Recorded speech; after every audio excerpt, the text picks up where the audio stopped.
Ashvatthama was infuriated, and so he rushed at Arjuna, bellowing out a challenge. Arjuna turned towards him and offered Drona Acharya a chance to retreat.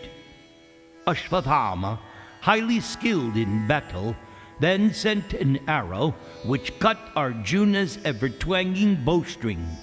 The deities in the sky, beholding this superhuman feat, exclaimed, "Bravo! Well done!" Ashvatthama succeeded in wounding Arjuna with a number of sharp-pointed shafts decked with kunkka feathers. But Arjuna simply laughed and restrung his bow. A furious fight ensued between the disciple, Arjuna, and the son of Drona, which made the hairs of the heroes who were watching stand erect. It resembled a clash between two maddened elephants. They struck one another with burning arrows, which looked like serpents hissing through the air. But Ashvatthama's arrows quickly became exhausted as Arjuna continued to fight, his own supply being inexhaustible by the boon given to him by Agni-Dev, the fire god. As Ashvatthama withdrew from the fight, Karna returned and twanged his bowstring with a crash like thunder. Arjuna gazed at him with coppery red eyes. Hoping to kill him, Arjuna fired thousands of arrows in the direction of Karna. He then called out, "O Karna, the time has come for you to make good your boastful words. Many times have you vainly stated that there is no one equal to you in battle. So fighting with me today, you will come to know your own strength, and you will never again disregard others. Without ever considering piety, you have given vent to many harsh words. Try your best to make good those insults you offered me in the assembly, but you cannot defeat me. Now, reap the fruit of your insult to Draupadi. Only virtue restrained me that day from exacting a terrible vengeance. Today, you will feel the full force of my restrained anger, held in check for these last 13 years. Fight, O sinful one, and let all the Kurus watch as you perish." Prove yourself in battle, Partha.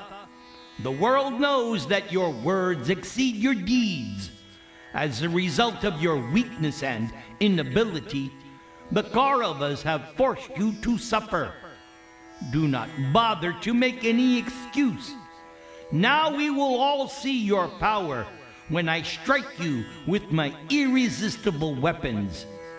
Why, even if Indra himself comes to fight on your behalf, you will not escape.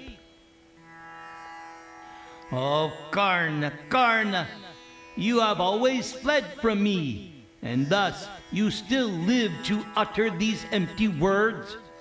Even today, when you saw your brother slain, you fled. What power were you showing then? Bending the Gandiva bow into a semicircle, Arjuna quickly fired dozens of armor-piercing arrows which shone like fire. Karna delightedly received those shafts with his own, intercepting every one. Again, a network of arrows spread out between the two fighters.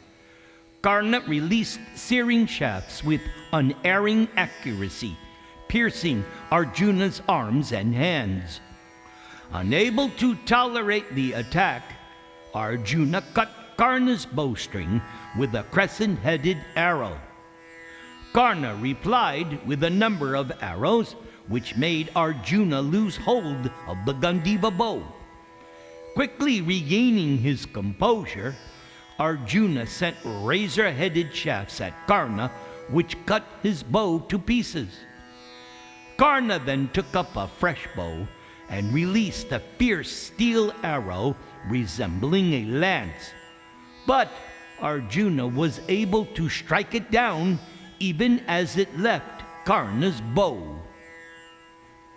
5 or 6 powerful fighters then came up to support Karna, but Arjuna slew them all. Arjuna drew his bow back to his ear and fired 4 steel shafts, which killed Karna's horses. With another powerful arrow, Arjuna struck Karna on the chest, making a sound like an explosion. The arrow pierced Karna's armor and penetrated into his body. Karna lost consciousness and fell sideways in his chariot, whereupon Karna was quickly taken onto another chariot by his charioteer and carried away. Arjuna and Bhumanijai scoffed at the defeated Karna. Arjuna then looked around and said, "Take me to the place where you see the emblem of the golden Palmyra. There stands our grandfather, the son of Shantanu, looking like an immortal. He too desires to fight with me." Bhumanijai was exhausted. Gasping for breath, he replied, "Oh, I do not think I can continue guiding the horses. My mind is confounded. My limbs are now weak. It seems as if the 4 quarters are melting from the power of the celestial weapons you and the Kurus have released. I am beside myself with the sight and the smell of flesh and blood. Never before have I seen such a battle. The clamor has deafened me, and I feel stupefied. The twang of your Gandiva, like repeated thunderclaps, and your lightning bolt arrows have rent my heart. I am consumed by fear. It appears as if the earth is shifting before my very eyes, and I am losing my vitality." "Oh, Bhumanijai, you are a prince in the Matsya line. It is your sacred duty to face the enemy in battle. Take heart, for you will find strength in the supreme power. The Lord is always pleased when we perform our prescribed duties with firmness and determination. Now, guide the horses for only a little while longer. I wish to face the grandsire in battle." Bhumanijai felt heartened, and he urged the steeds forward. As the chariot moved across the battlefield towards Bhishma's chariot, Arjuna continued to guide the prince. The battle will not last much longer. The Kuru army is reeling like a wheel under the force of my weapons. I will make a river flow toward the other world, with blood for its waters, chariots for its eddies, and elephants for its aquatics. The Kuru forest, with heads, arms, and tall backs for its branches, will be cut down. I have obtained all the celestial weapons from the gods. O Prince, do not fear, for I will rout the Kurus and put them to flight." When Arjuna got within striking distance of Bhishma, he sent a hail of shafts at him. Bhishma patiently countered his arrows, and 4 of Duryodhana's brothers came forward to protect him. Dushashan launched a fierce attack on Arjuna. He wounded Bhumanijai with a large dart and pierced Arjuna's breast with another. At once, Arjuna sent golden-winged arrows which cut Dushashan's bow to pieces and severely wounded him in the chest. Dushashan retreated, leaving his 3 brothers to fight with Arjuna. Each of them were similarly injured and had to retreat. At Bhishma's command, thousands of Kuru troops surrounded Arjuna, assailing him. Arjuna spun around in his chariot, with his bow constantly drawn to a circle. Sometimes Arjuna shot with his left, and sometimes with his right arm. Blazing arrows went in all directions, and the Kuru force was torn apart. Sabyasachi appeared in the battle like the scorching midday sun with its unbearable rays. Kuru heroes leaped down from their chariots and fled, throwing aside their weapons.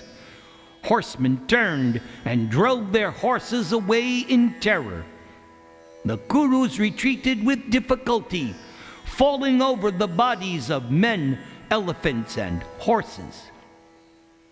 Duryodhana, Karna, Kripa, Drona, and Ashvatthama then rushed towards Arjuna altogether. They covered him with so many arrows that no part of Arjuna's body was visible. Even amid the onslaught, Arjuna maintained his calm and patience, invoking the Indra Astra, summoning the invincible power of the fire god.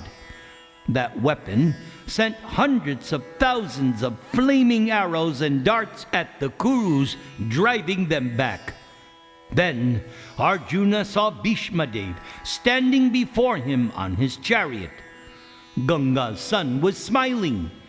In his shining coat of mail, Bhishma shone like a white mountain at sunrise. He lifted his gold-plated bow and fired 12 arrows, which struck the roaring monkey on Arjuna's flag banner. Now, pushing aside any affection he felt for the old Kuru leader, Arjuna sent a huge dart which broke down the white umbrella over his head.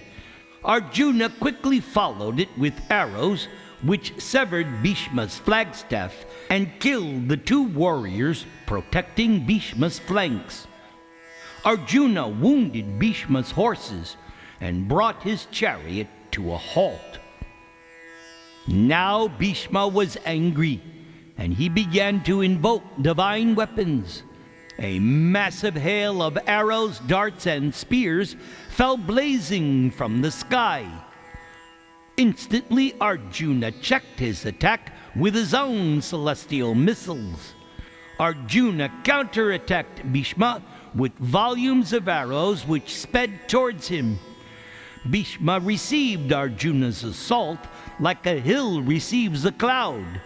With dexterity, Bhishma cut down all the arrows as they flew by, and they fell to pieces on the ground. The battle between Arjuna and Bhishma raged fiercely for some time as the Kurus watched in total amazement. It seemed as if Indra were contending with Bali, the king of the Asuras. Neither side paused in the fight. Arjuna's Gandiva had become a circle of fire, while Bhishma danced on his chariot like a youth. Finally, Arjuna succeeded in baffling Bhishma Dev with a weapon that sent an uncountable number of golden-winged arrows in repeated waves. Bhishma fell back in his chariot, and now, seeing his opportunity, Arjuna severed Bhishma's bow with a razor-faced arrow. Immediately after that, Arjuna shot 10 steel shafts with heads shaped like calves' teeth, and those deadly arrows pierced Bhishma's breast. The old Kuru chief was stunned, and he stood leaning on the pole of his chariot for some time. Seeing him senseless, his charioteer turned the chariot and carried Bhishma away. By now, most of the Kuru army had been overpowered and, if not slain, had fled. Only a few of their heroes still stood on the battlefield. Burning with anger and humiliation, Duryodhana brought his chariot before Arjuna.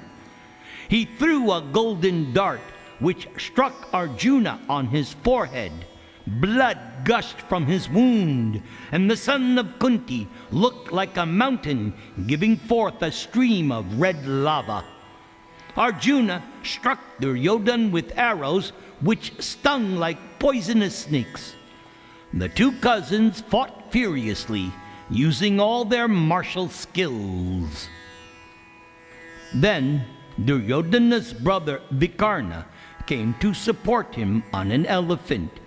He drove the beast toward Arjuna's chariot, intending to crush him underfoot. But Arjuna bent the Gandiva into a full circle and fired an iron arrow which hit the elephant on the forehead. The arrow penetrated the elephant's head, and the beast fell screaming to the ground. Vikarna leaped clear and, terrified, ran a full 800 paces to his brother's chariot, who was known as Vivingsati. Arjuna released a similar arrow, which struck Duryodhana full on the chest. The Kaurava prince fell to his knees, vomiting blood, his shining armor bent and pierced. Now, seeing himself standing alone against Arjuna, Duryodhana ordered his charioteer to retreat. Arjuna laughed and called after him, "Ha ha ha! Oh hero, why do you flee? How is it you are renouncing your fame and glory? Why are your trumpets not being blown in the same way as they were when you first left Hastinapur? Know me to be Yudhishthir's obedient servant and Kunti's third son. You should remember the conduct of kings. Turn back now and show me your face, O mighty armed one." But Duryodhana and his brothers continued to flee. They completely abandoned their attempts to steal the wealth of the Matsyas. Remembering his promise to the Matsya ladies, Arjuna went around the battlefield and took the costly robes from the fallen Kuru warriors. And as they made their way back to the city, Arjuna said, "O Bhumini Jai, you are the only person who is aware of my true identity. It may be wise to keep this information secret for a little while longer.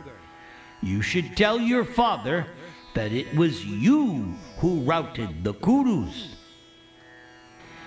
Because Arjuna wanted to wait for Yudhishthir to decide the exact moment for them to reveal their identities.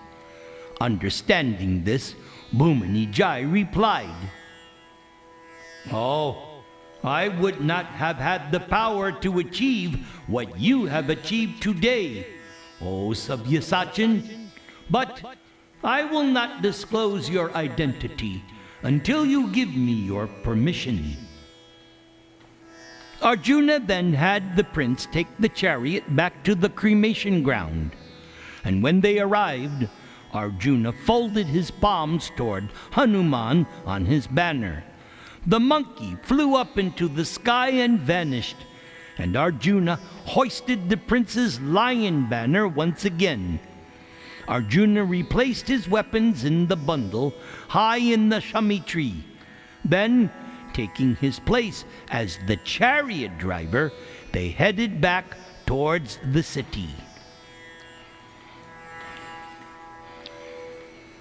Vajranakaya vidmahe tikshnadangstraya dhimahi tanno narasingha prachodayat. Namaste Narasimhaya Prahlad Aklad Dayane Hiranya Hiranyakashipo Vaksha Shilatanka Nakalaye Shilatanka Nakalaye Namaste Narasinghaya Ito Narsingha Parato Narsingho Yato Yato Yami Tato Narsingha Bahir Narsingho Hridaye Narsingho Nrsingham Ading Sharanang Prapadye Nrsingham Ading Sharanang Prapadye Tabakara Kamala Pare Nakham Adbhuta Sringam Dalita Hiranyakashipo Tanu Bringam Keshavadrita Narahadi Rupa Jai Jagadisha Hare Jai Jagadisha Hare Jai Jagadisha Hare Keshavadrita Narsingha Rupa Jaya Jagadisha Hare Jaya Jagadisha Hare Jaya Jagadisha Hare Hare Krishna Krishna Krishna Hare